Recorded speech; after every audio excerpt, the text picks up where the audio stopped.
Members of Congress, I have the high privilege and the distinct honor in presenting to you His Excellency Narendra Modi, Prime Minister of the Republic of India.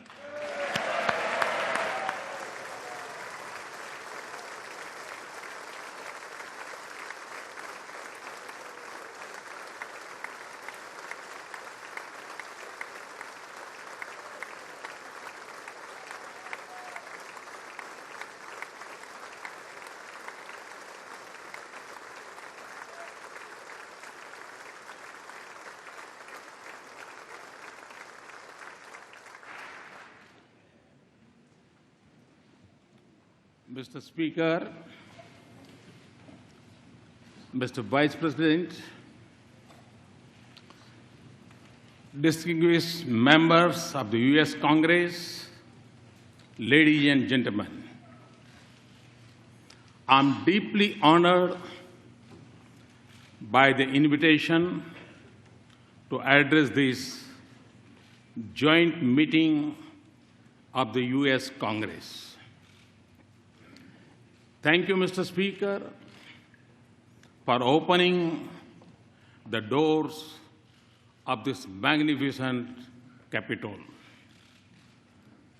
This temple of democracy has encouraged and empowered other democracies the world over.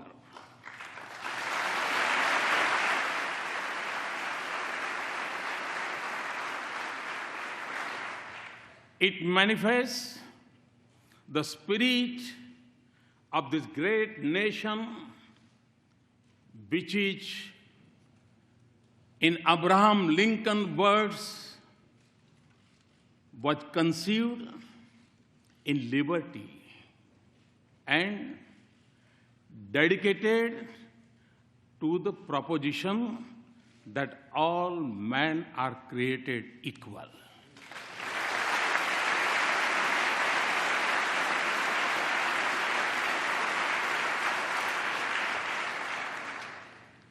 In granting me this opportunity, you have honored the world's largest democracy and its 1.25 billion people.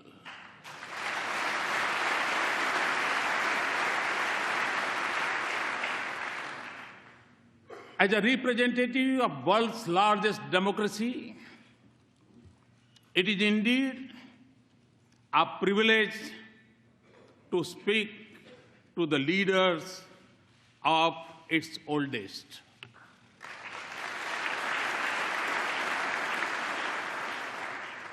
Mr. Speaker, 2 days ago, I began my visit by going to the Arlington National Cemetery, the final resting place of many brave soldiers of this great land.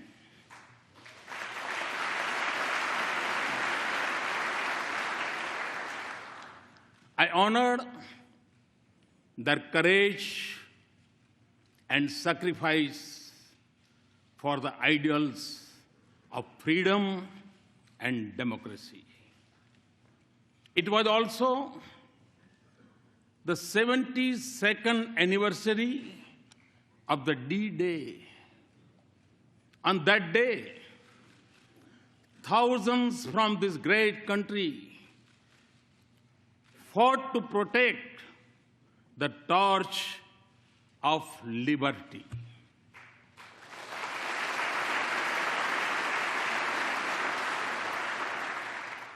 They sacrificed their lives so that the world lives in freedom.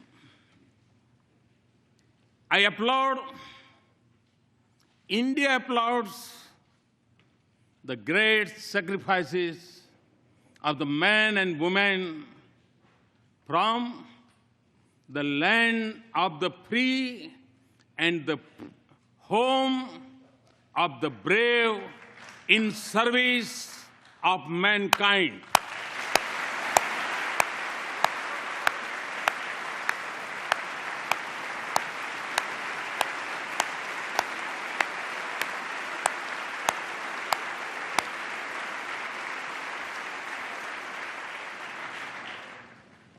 India knows what this means because our soldiers have fallen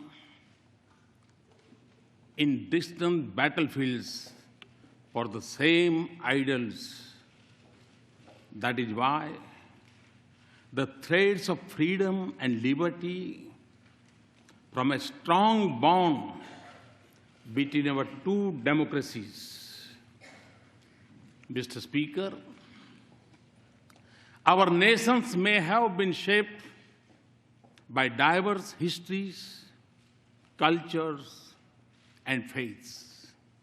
Yet, our belief in democracy for our nations and liberty for our countrymen is common. The idea that all citizens are created equal is a central pillar of the American Constitution. Our founding fathers too shared the same belief and sought individual liberty for every citizen of India.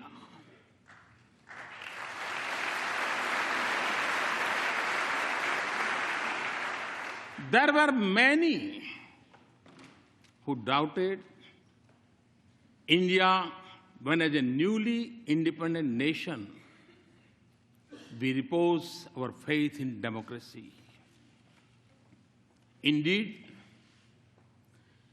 wagers were made on our future, but the people of India did not waver. Our founders created a modern nation with freedom, democracy, and equality at the essence of its soul. And in doing so, they assured that we continue to celebrate our age-old diversity. Today, across its individuals and institutions, in its villages and cities, in its streets and states, are anchored in equal respect for all faiths and in the melody of hundreds of its languages and dialects. India lives as one. India grows as one. India celebrates as one.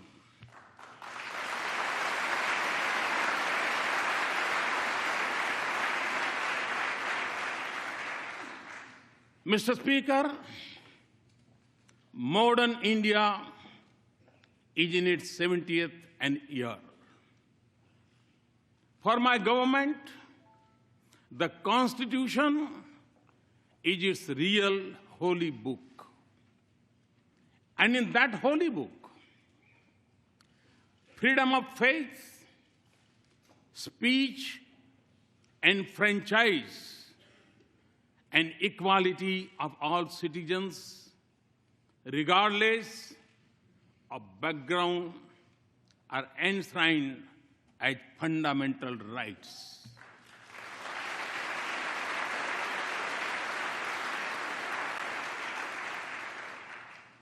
$800 million of my countrymen may exercise the freedom of franchise once every 5 years. But all the 1.25 billion of our citizens have freedom from fear, a freedom they exercise every moment of their lives.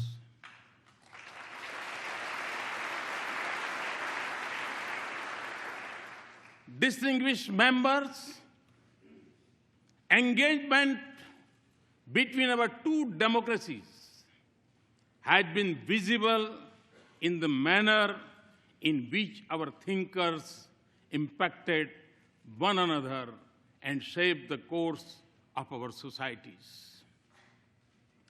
Thoreau's idea of civil disobedience influenced our political thoughts. And similarly, the call by the great sage of India, Swami Vivekananda, to embrace humanity was most famously delivered in Chicago.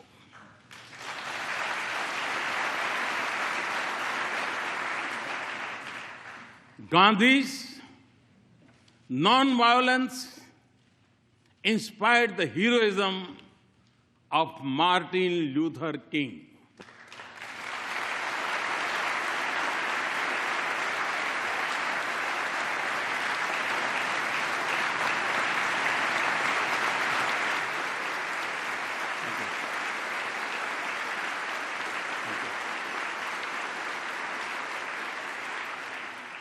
Today, a mere distance of 3 miles separates the Martin Luther King Memorial at Tidal Basin from the statue of Gandhi at Massachusetts Avenue.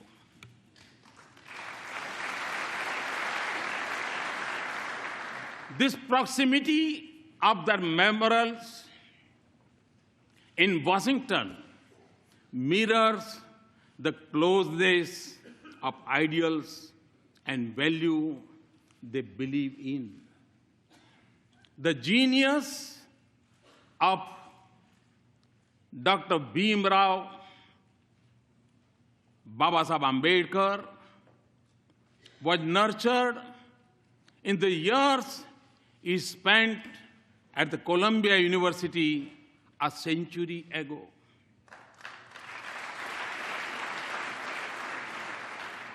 The impact of U.S. Constitution on him was reflected in his drafting of the Indian Constitution some 3 decades later.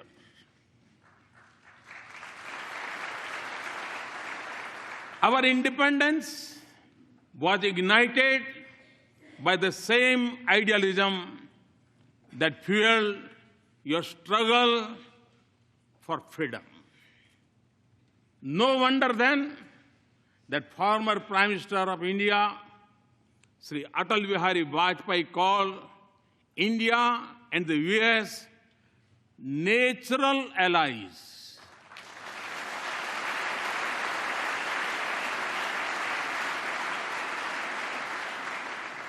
No wonder that the shared ideals and common philosophy of freedom shape the bedrock of our ties. No wonder then that President Obama has called our ties the defining partnership of the 21st century.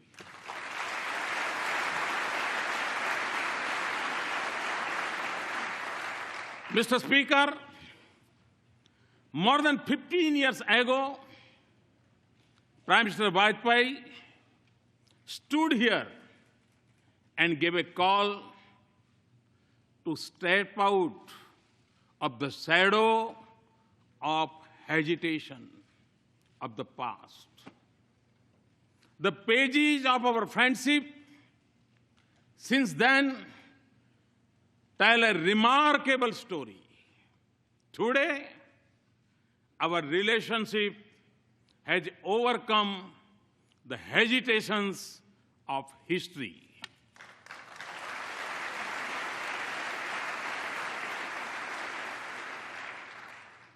Comfort candor and convergence define our conversations. Through the cycle of elections and transitions of administration, the intensity of our engagements has only grown. And in this exciting journey, the US Congress has acted as its compass. You have helped us turn barriers into bridges of partnership.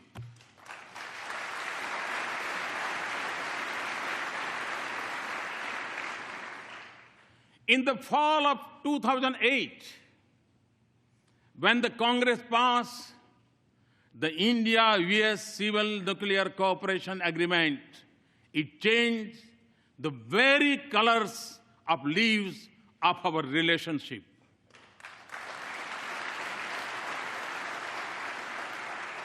We thank you for being there when the partnership needed you the most. You have also stood by us in times of sorrow. India will never forget the solidarity shown by the US Congress when terrorists from across our border attacked Mumbai in November of 2008.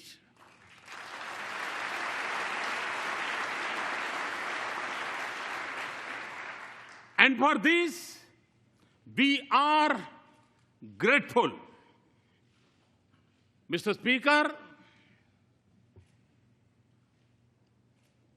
I'm informed that the working of the US Congress is harmonious.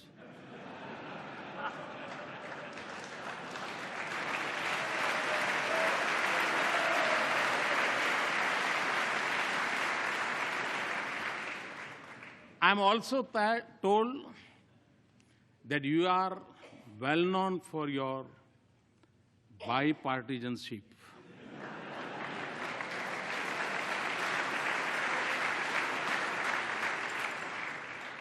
Well, you are not alone. Time and again, I have also witnessed a similar spirit in the Indian Parliament.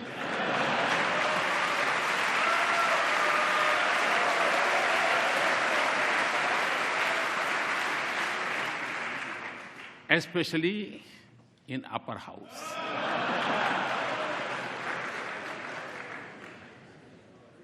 So, as you can see, we have many shared practices. Mr. Speaker, as this country knows well, every journey has its pioneers. Very early on, they shaped our development partnership, even when our meeting ground was more limited. The genius of Norman Borlaug brought the Green Revolution and food security to my country.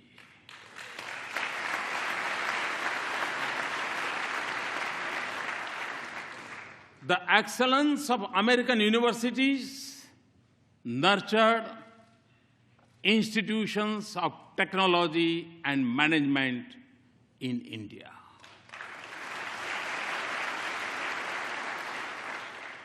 And I could go on, but fast forward to the present.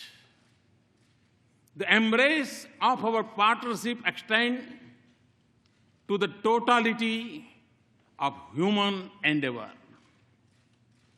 From the depths of the oceans to the vastness of the space. Our science and technology collaboration continues to help us in cracking the age-old problems in the fields of public health, education, food, and agriculture. Ties of commerce and investment are flourishing. We trade more with the US than with any other nation.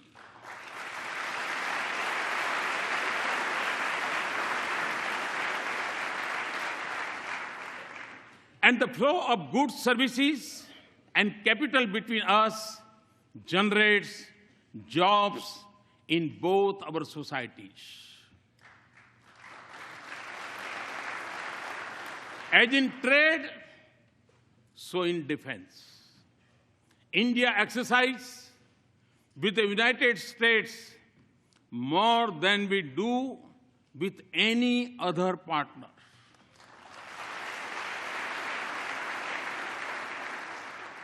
Defense purchases have moved from almost zero to $10 billion in less than a decade.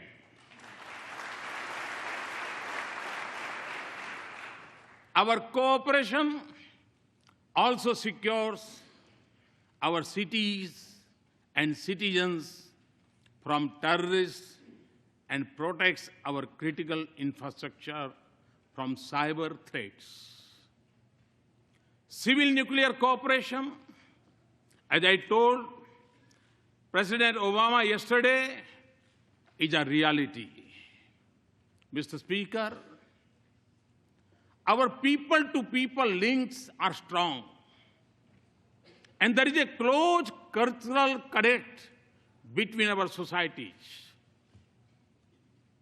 Siri, you are familiar with the Siri. Siri tells us that India's ancient heritage of yoga has over 30 million practitioners in the US.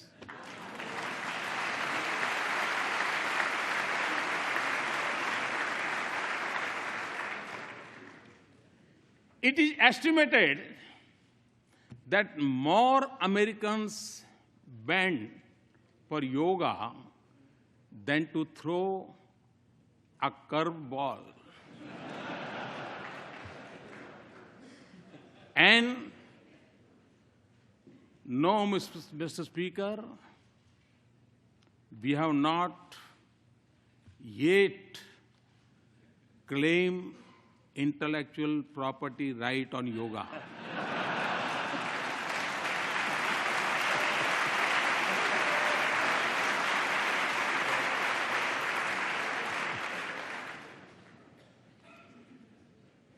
Connecting our two nations is also a unique and dynamic bridge of 3 million Indian Americans.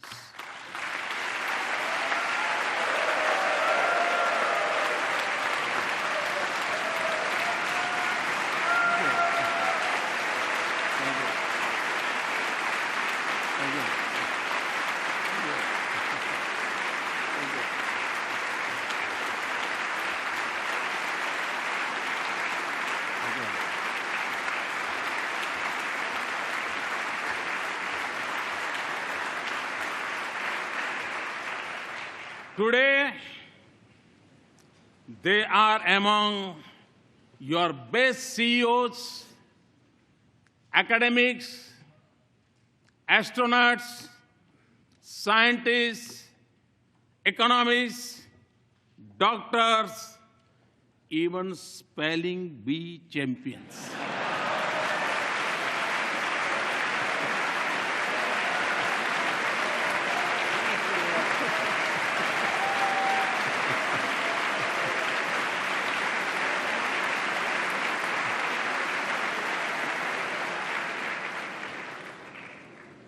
They are your strength. They are also the pride of India.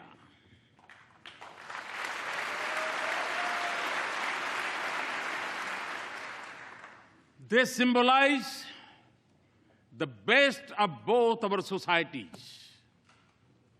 Mr. Speaker, my understanding of your great country began long before I entered public office.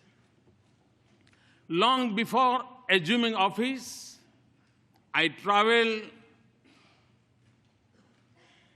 coast to coast, covering more than 25 states of America.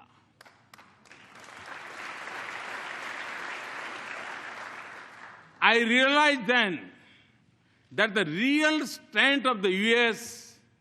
was in the dreams of its people and the boldness of their ambitions.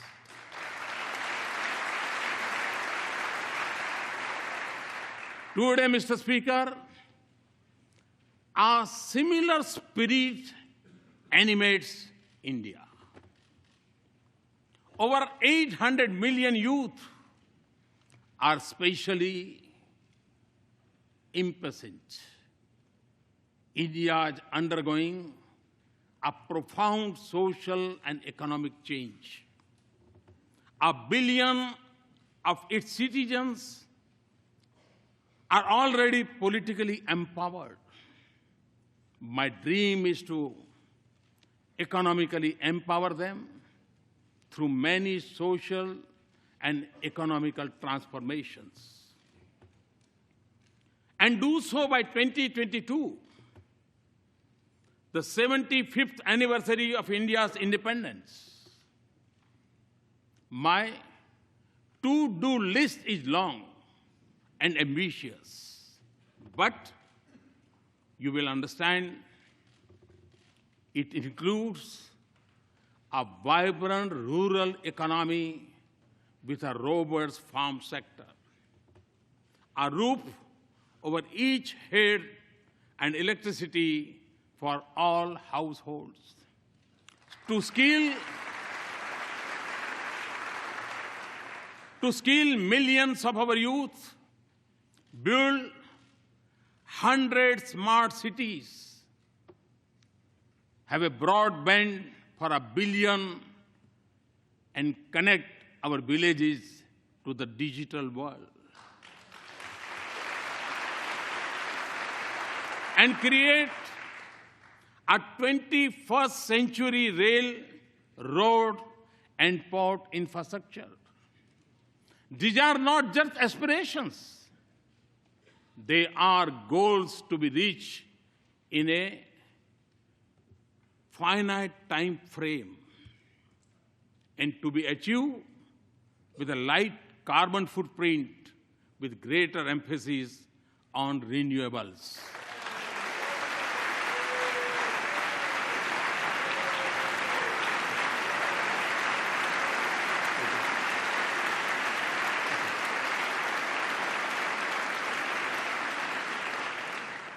Mr. Speaker, in every sector of India's forward march, I see the U.S. as an indispensable partner.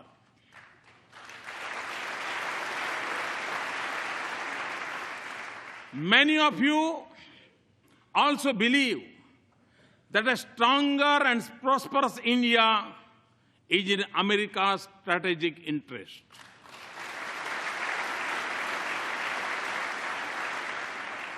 Let us work together to convert shared ideals into practical cooperation. There can be no doubt that in advancing this relationship, both nations stand to gain as the U.S. businesses search for new areas of economic growth, markets for their goods, a pool of skilled resources, and a global location to produce and manufacture. India could be their ideal partner.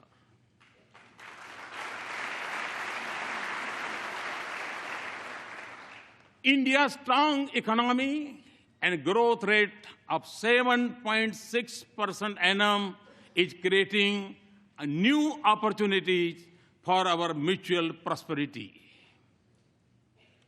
Transformative American technologies in India and growing investment by Indian companies in the United States both have a positive impact on the lives of our citizens. Today, for the global research and development centers, India is the destination of choice for the US companies. Looking eastward from India across the Pacific, the innovation strength of our two countries comes together in California.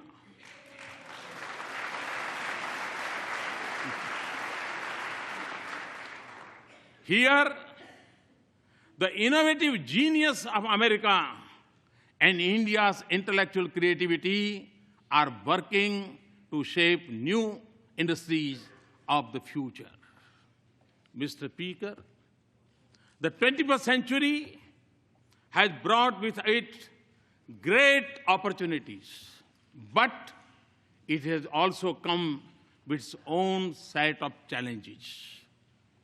While some parts of the world are islands of growing economic prosperity, others are mired in conflicts.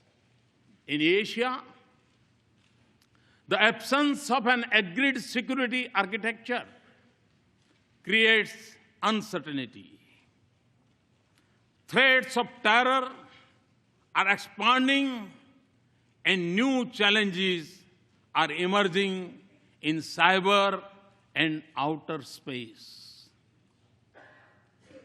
And global institutions conceived in 20th century seem unable to cope with new challenges or take on new responsibilities.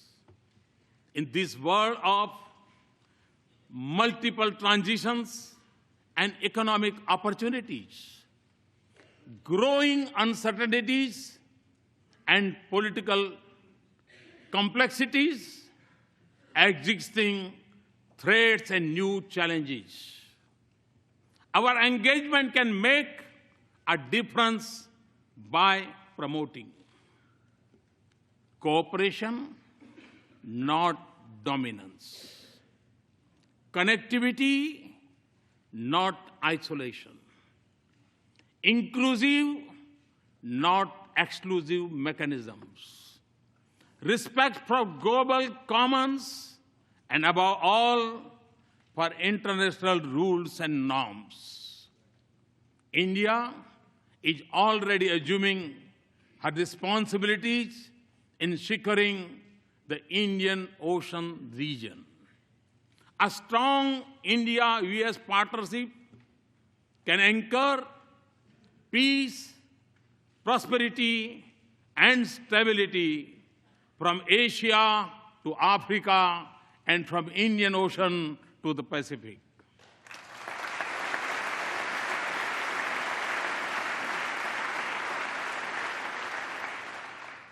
It can also help ensure security of the sea lanes of commerce and freedom of navigation on seas.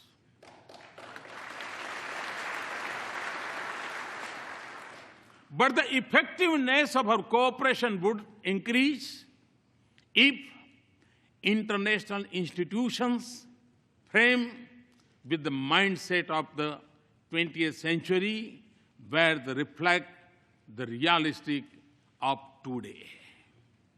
Mr. Speaker, before arriving in Washington, D.C., I had visited Herat in western Afghanistan to inaugurate Afghan-India Friendship Dam built with Indian assistance.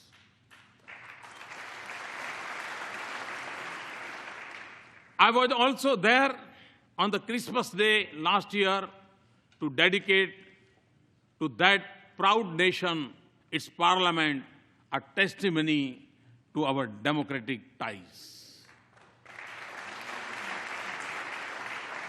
Afghans naturally recognize that the sacrifices of America have helped create a better life.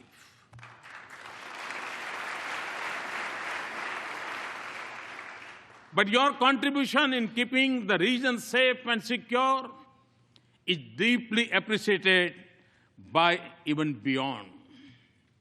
And India too has made an enormous contribution and sacrifices to support our friendship with Afghan people. A commitment to rebuild a peaceful and stable and prosperous Afghanistan is our shared objective.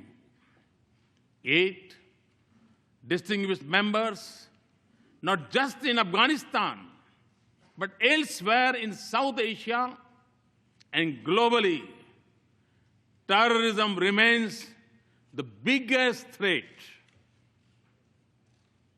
In the territory stretching from west of India's border up to Africa, it may go by different names, from Lashkar-e-Taiba to Taliban to ISIS, but its philosophy is common, of hate, murder, and violence.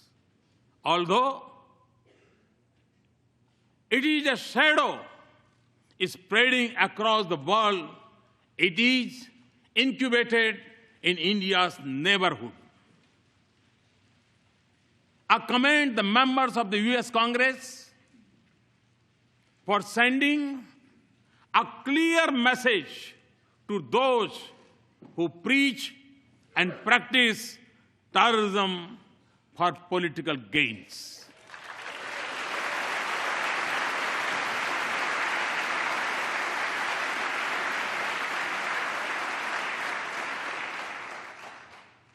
Refusing to reward them is the first step towards holding them accountable for their actions.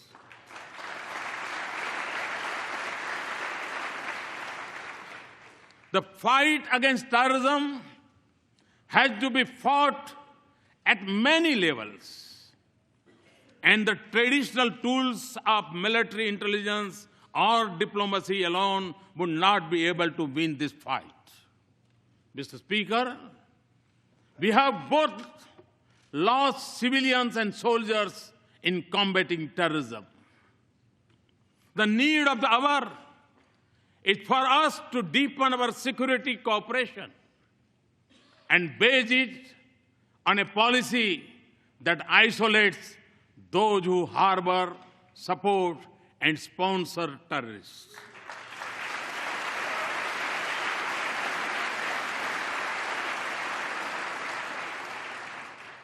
That does not distinguish between good and bad terrorists, and that delinks religion from terrorism.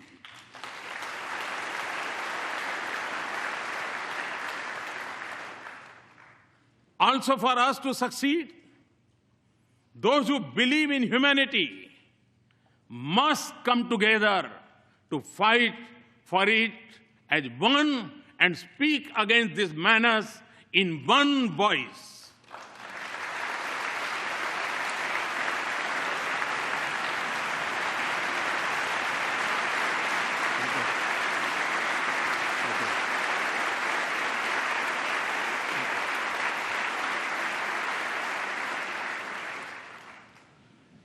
Terrorism must be delegitimized. Mr. Speaker, the benefits of our partnership extend not just to the nations and regions that need it most. On our own, and by combating our capacities, we are also responding to other global challenges, including when disaster strikes and where humanitarian relief is needed. From our shore, we have evacuated thousands from Yemen, Americans and Indians and others. Nearer home, we have the first responders during Nepal's earthquake in the Maldives, water crisis, and most recently during landslide in Sri Lanka.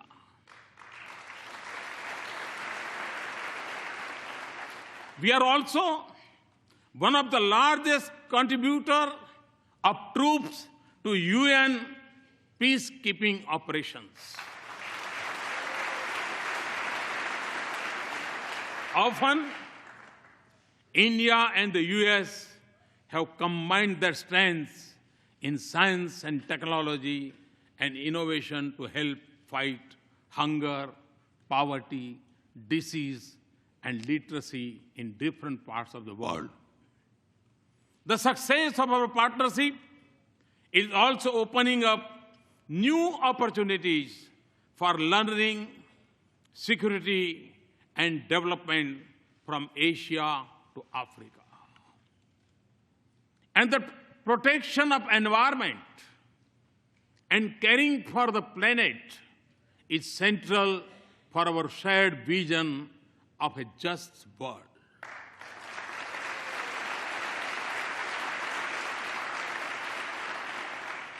For us in India, to live in harmony with Mother Earth is a part of our ancient belief.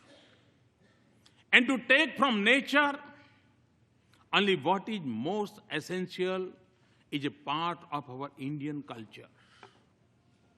Our partnership, therefore, aims to balance responsibilities with capabilities. And it also focuses on new ways to increase the availability and use of renewable energy.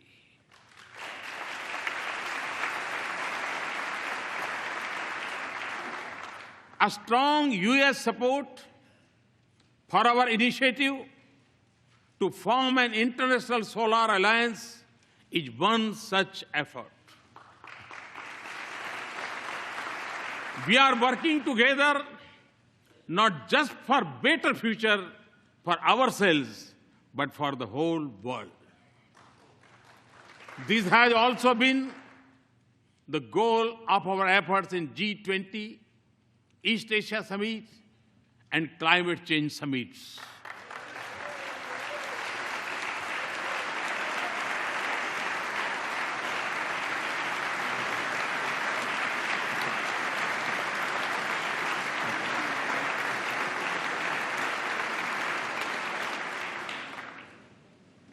Mr. Speaker, as we deepen our partnership, there will be times when we would have differing perspectives. But since our interests and concerns converge, the autonomy in decision-making and diversity in our perspectives can only add values to our partnership. So, as we embark on a new journey and seek new goals, let us focus not just on matters routine, but also transformation, all ideas. Ideas which can focus not just on creating wealth, but also creating value for our societies.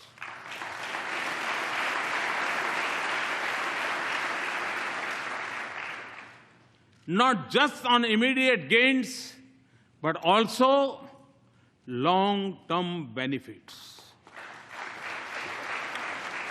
Not just on sharing best practices, but also shaping partnerships, and not just on building a bright future for our people, but in being a bridge to a more united, human, and prosperous world.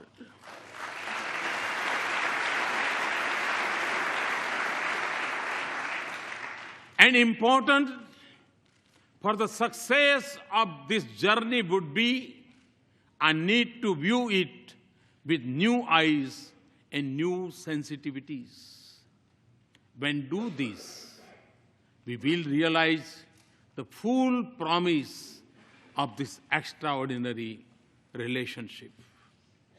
Mr. Speaker, in my final thoughts and words, let me emphasize that our relationship is prime for a momentous future.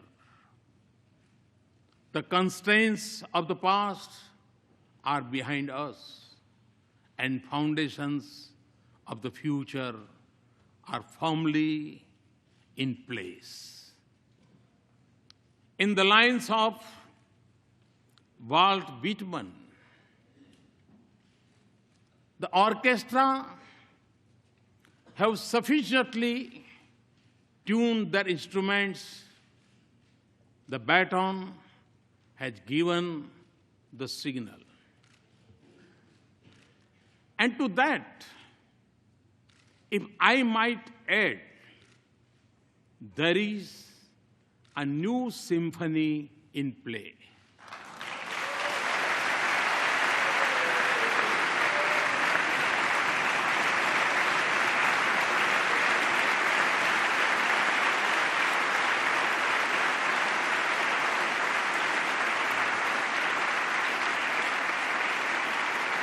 Thank you, Mr. Speaker and Mr. Vice President, distinguished members, for this honor.